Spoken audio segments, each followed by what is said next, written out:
Hello and welcome to Devil's Advocate. After a week of violence and mass arrests, everyone's asking a critical question: what's happened to Mumbai? That's the issue I should raise today with the renowned author and editor, Shobha. Shobha, for millions of Indians you symbolize the cosmopolitan broad-mindedness, the excellence and success of Mumbai. And yet today this city seems to be associated with Raj Thakure's attacks on Biharis because he thinks they're outsiders, on the Bachchans because they speak Hindi, on shopkeepers because their signboards are not in Marathi. How do you respond to all of this? With enormous sadness, but also with a great amount of introspection. Because what is happening in Mumbai is in a way symbolic of a great deal of change within the city and in the psyche of our people. Being a Maharashtrian myself, of course, it's very distressing to see what the general audience, public, internationally, locally, make of this. But I think we haven't analyzed it enough as to why it's happening and why Raj is being the monster that he is portrayed to be. I very much want to come to the analysis, but before I do, let's talk a little about Bombay itself, or Mumbai, as it should be called. Today, when people come from outside Maharashtra to live in Mumbai, do they have as much of a claim on this city as Maharashtrians, or is it Maharashtrians first and everyone else afterwards? In fact, it's quite to the contrary. It's Maharashtrians last and everybody else first. And I don't blame the everybody else, and I don't look at them as outsiders.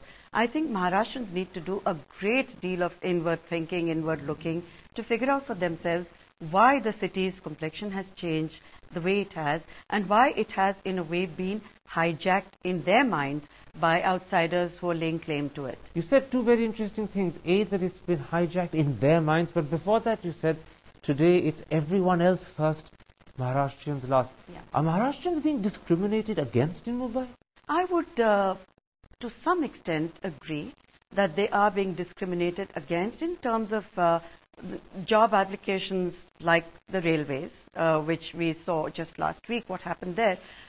Because the Maharashtrian himself or herself has not perhaps fought for their rightful position within the state or within the city.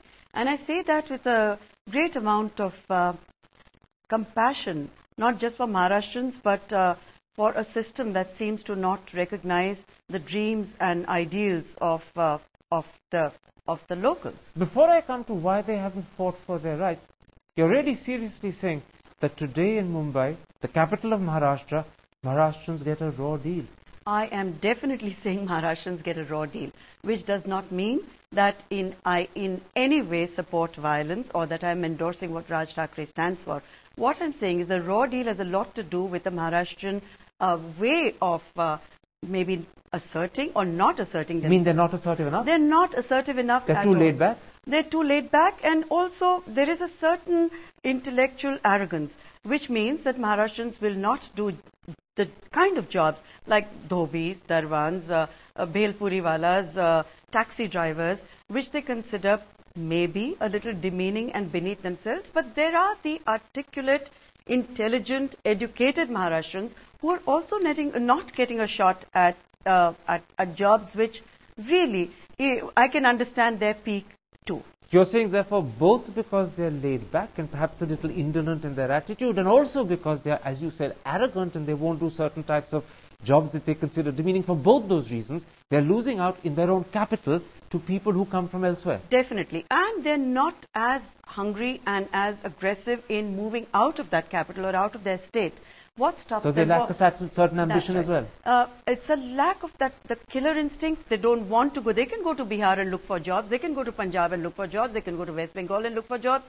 Why do farmers in Maharashtra starve and not farmers in other states? So you're saying a very interesting thing. You're saying strip Raj Thakre of the violence associated with his cause, which you don't support. Absolutely. But the underlying reasons that have motivated him are reasons that you not just understand, but you feel a great sympathy for. I can understand what he's trying to tap into. I can understand what he's exploiting. I can understand the reason why he's succeeding even to the extent that he is, because he may have tapped into something very real in the average Maharashtrian, some of whom may articulate it, some of whom may not. You're saying there's a real frustration turning in some areas to anger, and he's expressing it, he's reflecting it. or maybe also leveraging it to gain political brownie points for himself. Which any politician would do. Which any politician. Let's